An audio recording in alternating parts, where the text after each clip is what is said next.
Breaking news sa wakas. Good news. VP Sara impeachment. Posibleng ibasura sa korte.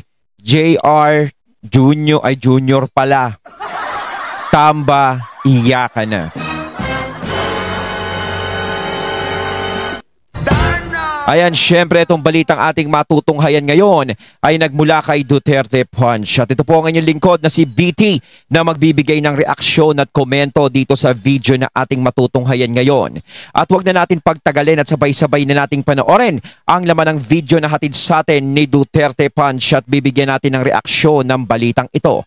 Pasok!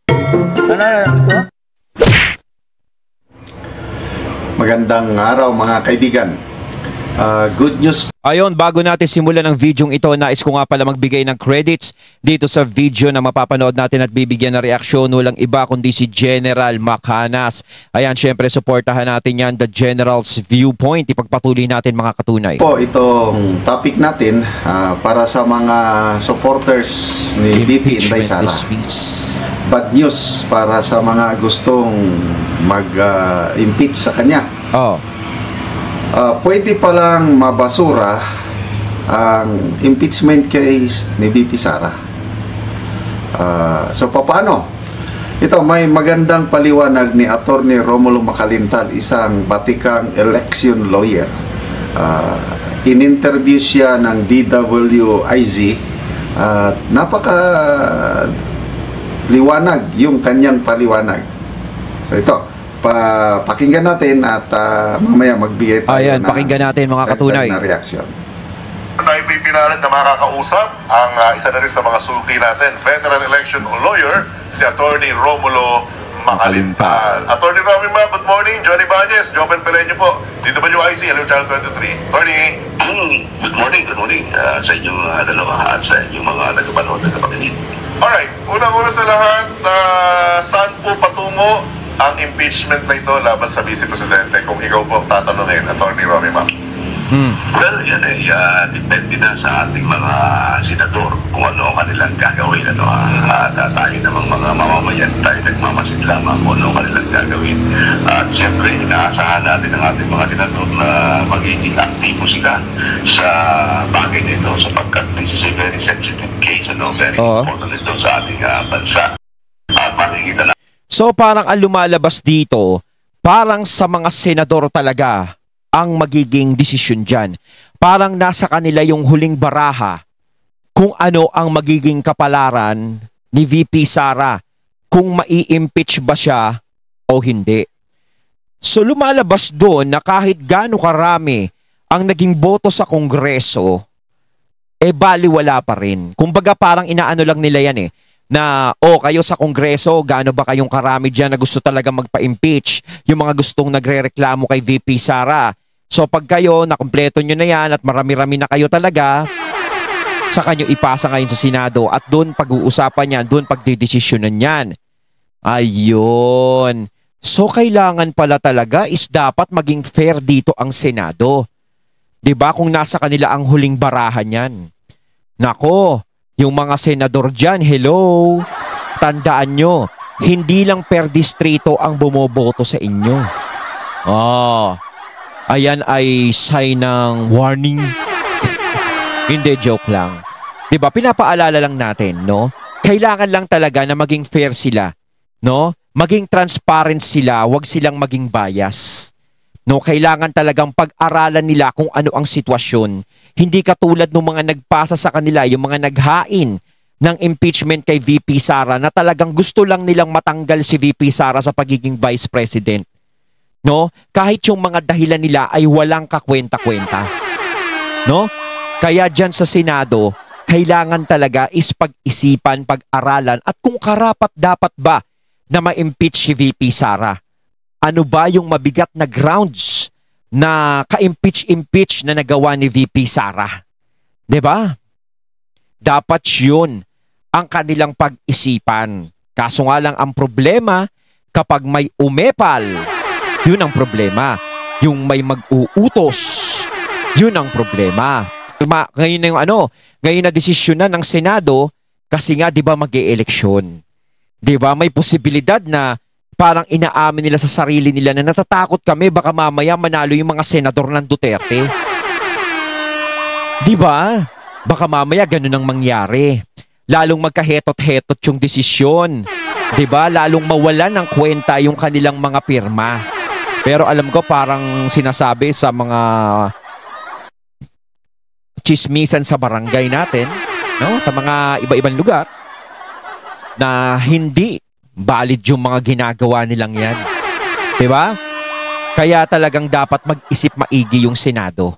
Alam ko matatalino yung mga senador, kaya kayo nandiyadyaan eh. Hindi lang distrito ang bumoboto sa inyo, buong Pilipinas ang bumoboto sa inyo. Kaya isang pagkakamali nyo ay talagang magiging epekto yan sa political career ninyo. Kaya dapat pag-isipan nyo kung karapat dapat ba o hindi na matanggal si VP Sara. Natin dito kung talagang karapat-dapat na inihalal natin ang ating mga senador at makikita natin dito kung paano sila, how they will function during the trial. At siyempre sabi nga, this will now separate the boys from the men.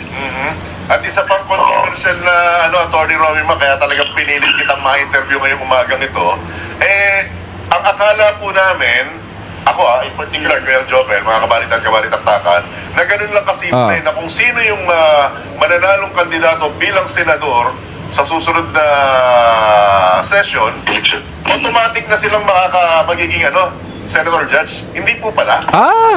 Hindi. Ganun, kasi yan kasing impeachment case. So kahit manalo, yung mga senador ngayon, hindi sila magiging automatic judge. So yung talagang parang magiging judge dyan, yung mga dati.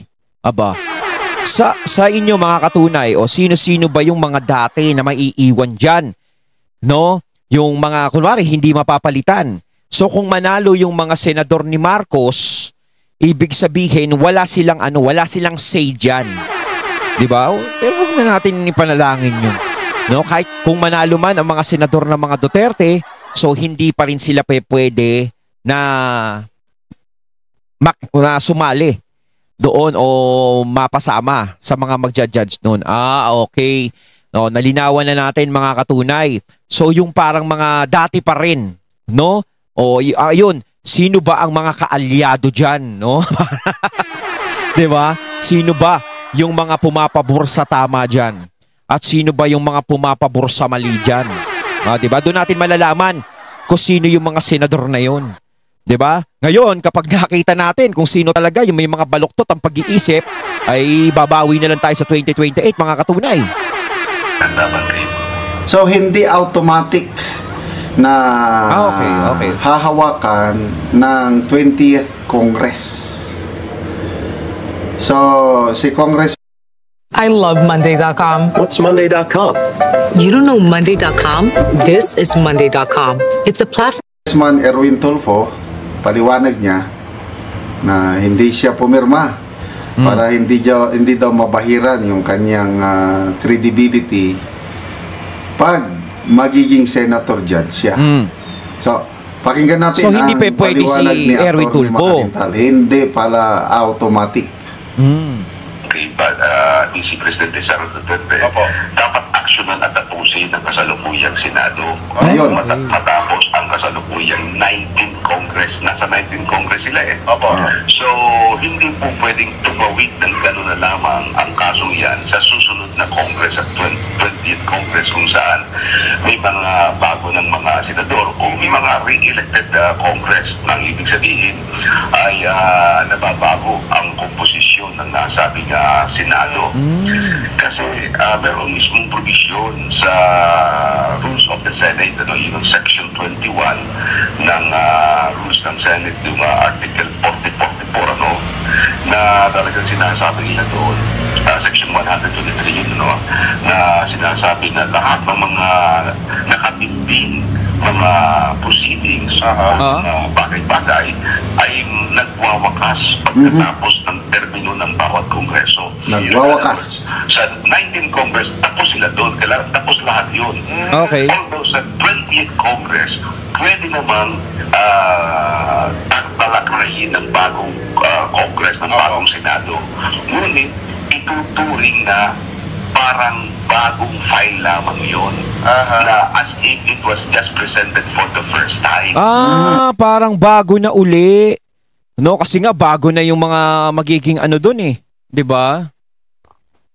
Mahirit pa kasi ako eh.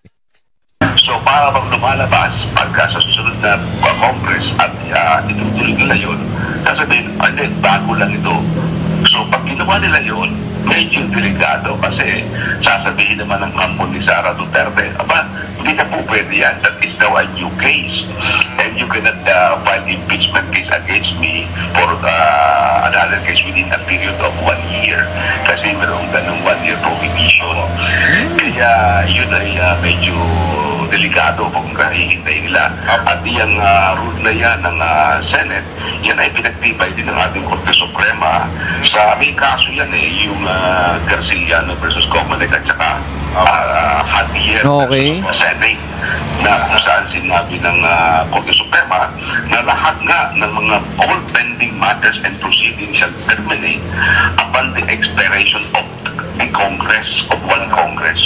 So parang ang mangyayari dito is back to zero na naman yung ginawa nilang mga pirmahan na yan. Parang mababaliwala yung pag-ano nila, yung paghihintay nila. 'Di ba? So kawawa naman. 'Di ba? Kaya pala sila porsigido talaga na mapapirmahan mapapirmahan tuloy. Kaya sila porsigido na napapagdesisyon na ngayon yan. Yung tipong mahatulan na ngayon si VP Sara, siguro alam na nila yan sa sarili nila. 'Di ba? Kaya minamadali talaga nila. Ayaw na nilang dumaan yung eleksyon kasi magbabago na naman. 'Di ba?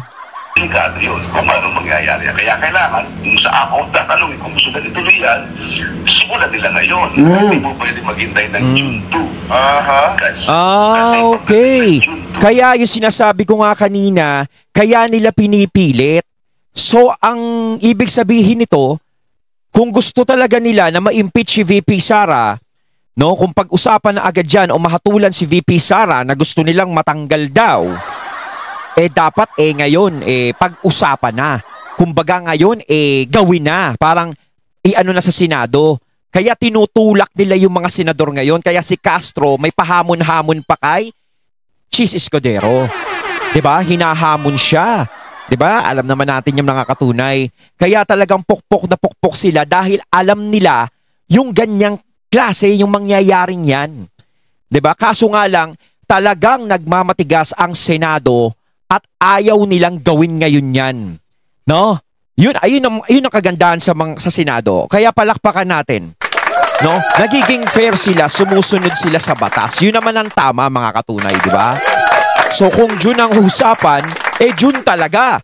So kapag nangyari yun sa June, di bago na naman yun. Back to zero na naman sila. Aba. Gagawa pa sila ng rules and regulations. Bago. Magpapublish pa sila dyan. Aray. At ang publication dyan, kaya mga 10 days, sa official kasi, kaya sa 2 newspapers of general circulation. Okay. Then pagkatapos dyan, ino-notify pa nila si Sara para sagutin yan within a period of 10 days. Alright. So, tapos, yung prosecutor, may karapatan din sumagot within a period of 5 days. So, medyo matagal. Mahaba. At tama rin po ba, Atty. Romy Mac, na hindi rin po siya pwedeng i-refile within this year? Oo, walang refiling yan. Kasi sabi nga ng ating saligang batas, ang isang impeachable official, pwede mo lang mag-initiate ng impeachment proceedings sa isang beses lamang sa isang taon. Ay ito, na-initiate na. Kasi ibig sabihin ng initiation, nanggaling na sa House of Representatives, nasimula na sa House of Representatives. Pag nasimula na yun doon, at naisang pa nga sa Senado, hindi ka na pwedeng mag-refile ng panibagong kaso. Hayo lang. Kahit na yan pa rin ang kasong andoon, para bang panibagong kaso yan, para refiling ang mangyayari. Ayan, nililinaw na ni Atty. Makalintal, mga katunay. Okay po, Atty. Romy Mac, mababaliwala, back to zero kung gano'n na mangyayari. Yun nga yung sinasabi natin. Back to zero na naman sila. Yung palakpakan nila, yung tuwa nilang yon, malamang mapalitan ng inis at pagdurusa. 'Di ba? Kasi akala kasi nila no, na ang daming pumirma, sunod-sunod. 'Di ba? Sunod-sunod yung pumirma. Nakalikom tayo ng maraming pirma. So ang buong akala nila, pagkapirma nun, kapag hinain nila sa Senado, akala nila ganun na yun.